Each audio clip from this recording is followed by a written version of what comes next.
Item ಯಾವುದೇ ಇರಲಿ try ಮಾಡಿ ಆಚಿ ಚಿಕನ್ ಮಸಾಲಾ. ಆಚಿ ಚಿಕನ್ ಮಸಾಲಾ.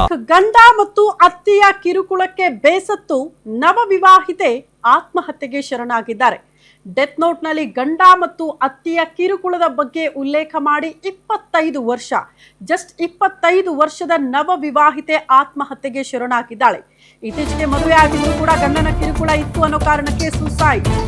ಗಂಡನ ಮನೆಯವರ ಕಿರುಕುಳಕ್ಕೆ ಬೇಸತ್ತು ನವ ವಿವಾಹಿತೆ ಬಲಿಯಾಗಿದ್ದು ಬೆಂಗಳೂರಿನಲ್ಲಿ ನವ ವಿವಾಹಿತೆ ಮಹಿಳೆ ಆತ್ಮಹತ್ಯೆಗೆ ಶರಣಾಗಿದ್ದಾರೆ. ಶ್ವೇತಾ 25 ವರ್ಷ ಆತ್ಮಹತ್ಯೆ ಮಾಡಿಕೊಂಡಂತಹ ಮಹಿಳೆ ಅಂತ ಹೇಳಲಾಗ್ತಾ ಇದೆ.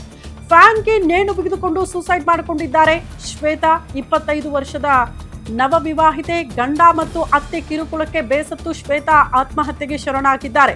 ಡೆತ್ ನೋಟ್ ಬರೆದಿಟ್ಟಿದ್ದಾರೆ. ಡೆತ್ ನೋಟ್ ಬರೆದಿಟ್ಟು ನೇಣಿಗೆ ಶರಣಾಗಿದ್ದಾರೆ ಶ್ವೇತಾ. ಗಂಡ ಮತ್ತವರ ಅಕ್ಕನೇ ನನಗೆ ಸಾವಿಗೆ ಕಾರಣ ಅನ್ನೋದನ್ನ ಅದರ ಉಲ್ಲೇಖ ಮಾಡಿದ್ದಾರೆ ಡೆತ್ ನೋಟ್ನಲ್ಲಿ. ಕಾಮಾಕ್ಷಿಪಾಳ್ಯ ಠಾಣಾ ವ್ಯಾಪ್ತಿಯಲ್ಲಿ ಆಗಿರುವ ಘಟನೆ ಇದು. ಘಟನಾ ಸ್ಥಳಕ್ಕೆ ಕಾಮಾಕ್ಷಿಪಾಳ್ಯ ಪೊಲೀಸರು ಭೇಟಿ ಕೊಟ್ಟಿದ್ದಾರೆ, ಪರಿಶೀಲನೆ ಮಾಡಿದ್ದಾರೆ ಅನ್ನೋದ್ರ ಬಗ್ಗೆ ಡೀಟೇಲ್ ಸಿಗ್ತಾ ಇದೆ. ಗಂಡನ ಮನೆಯವರ ಕಿರುಕುಳಕ್ಕೆ ನವ ವಿವಾಹಿತೆ ಬಲಿಯಾಗಿದ್ದಾರೆ. ಗಂಡನ ಅಕ್ಕ ಕೂಡ ಕಿರುಕುಳ ಕೊಡ್ತಾ ಇದ್ರಂತೆ. ಶ್ವೇತಾ 25 ವರ್ಷ ಡೆತ್ ನೋಟ್ ಬರೆದಿಟ್ಟಿದ್ದಾರೆ. ಡೆತ್ ನೋಟ್ ನಲ್ಲಿ ಗಂಡ ಮತ್ತು ಗಂಡನ ಮನೆಯವರ ಕಿರುಕುಳ ಹೆಂಗಿತ್ತು ಅನ್ನೋದನ್ನ ಕೂಡ ಉಲ್ಲೇಖ ಮಾಡಿ ಆತ್ಮಹತ್ಯೆಗೆ ಶರಣಾಗಿದ್ದಾರೆ.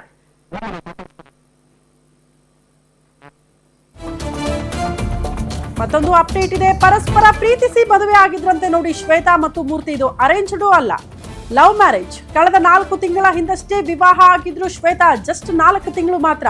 ಕಮಲಾನಗರದ ಶಕ್ತಿ ಗಣಪತಿ ದೇವಸ್ಥಾನದಲ್ಲಿ ಮದುವೆ ಆಗುತ್ತೆ. ಮದುವೆ ಬಳಿಕ ವರದಕ್ಷಿಣೆ ತರುವಂತೆ ಗಂಡನಿಂದ ಟಾರ್ಚರ್ ಶುರುವಾಯ್ತಂತೆ. ಪ್ರೀತಿಸಿ ಮದುವೆ ಆಗಿದ್ರು ಕೂಡ ಗಂಡ ಹಾಗೂ ಅವರ ಅಕ್ಕ ಸೇರಿ ಕಿರುಕುಳ ಕೊಟ್ಟಿದ್ದಾರೆ ಅಂತ ಡೆತ್ ನೋಟ್ ನಲ್ಲಿ ಉಲ್ಲೇಖ ಮಾಡಿದ್ದಾರೆ ಶ್ವೇತಾ.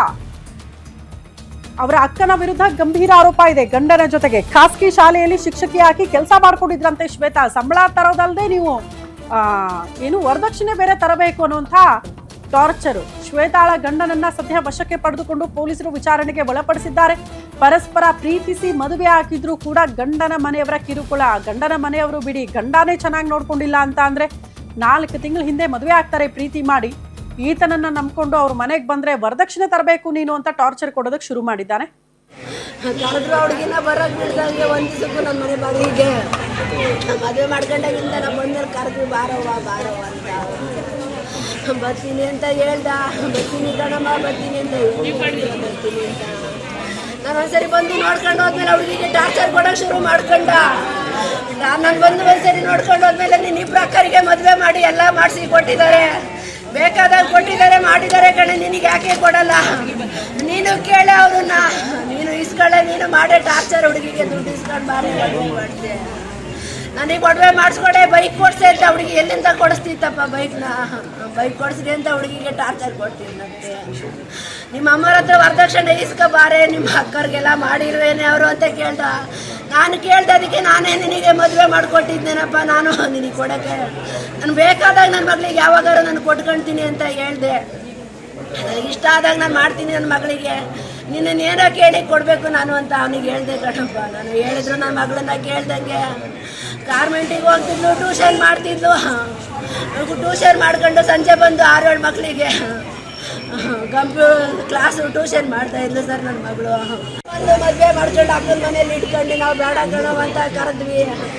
ಕರೆದ್ರು ಹುಡುಗಿನ ಬರೋಕೆ ಬಿಡ್ದಂಗೆ ಒಂದು ದಿವಸಕ್ಕೂ ನನ್ನ ಮನೆ ಬಾಗಿಲಿಗೆ ಮದುವೆ ಮಾಡ್ಕೊಂಡಾಗಿಂದ ನಮ್ಮ ಬಂದಲ್ಲಿ ಕರೆದ್ವಿ ಬಾರವ್ವ. ಈ ಬಗ್ಗೆ ಮತ್ತಷ್ಟು ಡೀಟೇಲ್ಸ್ ಅನ್ನ ಕೊಡ್ತಾ ಹೋಗ್ತಾರೆ ಹಿರಿಯ ಪ್ರತಿನಿಧಿ ಅಜಯ್ ಕುಮಾರ್. ನೇರ ಸಂಪರ್ಕದಲ್ಲಿ ಜಾಯಿನ್ ಆಗ್ತಿದ್ದಾರೆ. ಅಜಯ್, ಯಾವಾಗ ಆಗಿರೋದು ಘಟನೆ ಮತ್ತು ಪ್ರೀತಿಸಿ ಮದುವೆ ಆದಾಗ ಪ್ರೀತಿ ಇರಬೇಕಾಗಿತ್ತು, ಬಟ್ ವರದಕ್ಷಿಣೆಗೆ ಅವರು ಕಿರುಕುಳ ಕೊಟ್ಟರು ಅನ್ನುವಂಥ ಆರೋಪ ಇದೆ. ಪೊಲೀಸರ ತನಿಖೆಯಲ್ಲಿ ಏನ್ ವಿಚಾರ ಬೆಳಕಿಗೆ ಬರ್ತಾ ಇದೆ? ಹುಡುಗಿ ಮನೆಯವರ ಆರೋಪ ಏನು ಅಂತ?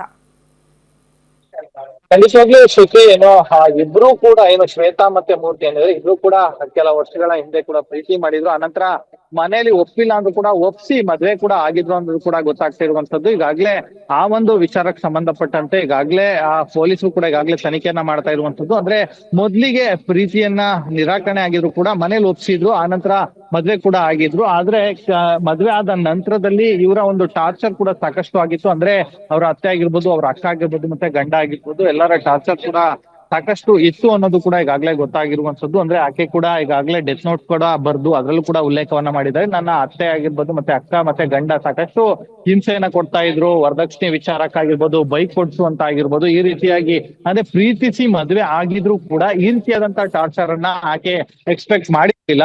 ಈ ಅವ್ರು ಸಾಕಷ್ಟು ನೊಂದಿದ್ಲು ಅನ್ನೋದು ಕೂಡ ಈಗಾಗಲೇ ಅದರಲ್ಲಿ ಉಲ್ಲೇಖವನ್ನು ಕೂಡ ಮಾಡಿರುವಂತದ್ದು. ಈಗಾಗಲೇ ಪೊಲೀಸರು ಕೂಡ ಈಗಾಗಲೇ ಮನೆಯವರ ಕಡೆಯಿಂದನೂ ಕೂಡ ಈಗಾಗಲೇ ಏನು ಕಂಪ್ಲೇಂಟ್ ನೀವು ಕೊಡಿ, ನಾವು ಏನು ಕೇಸನ್ನ ರಿಜಿಸ್ಟರ್ ಮಾಡಿ ಏನು ಕಾನೂನಾತ್ಮಕ ಏನು ಕೊಳ್ಬೇಕು ಅದನ್ನ ನಾವು ಕೈಗೊಳ್ತೀವಿ ಅನ್ನೋ ಒಂದು ಮಾತನ್ನು ಕೂಡ ಈಗಾಗಲೇ ಹೇಳಿರುವಂತದ್ದು.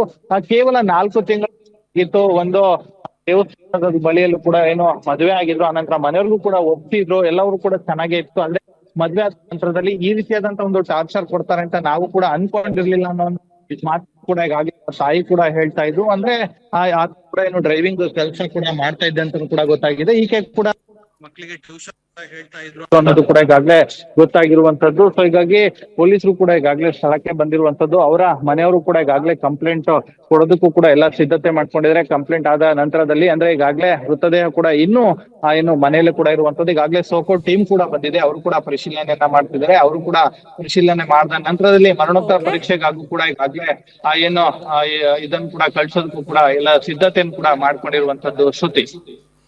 ಓಕೆ ಅಜಯ್, ಧನ್ಯವಾದಗಳು ತಮ್ಮೆಲ್ಲ ಮಾಹಿತಿಗೆ.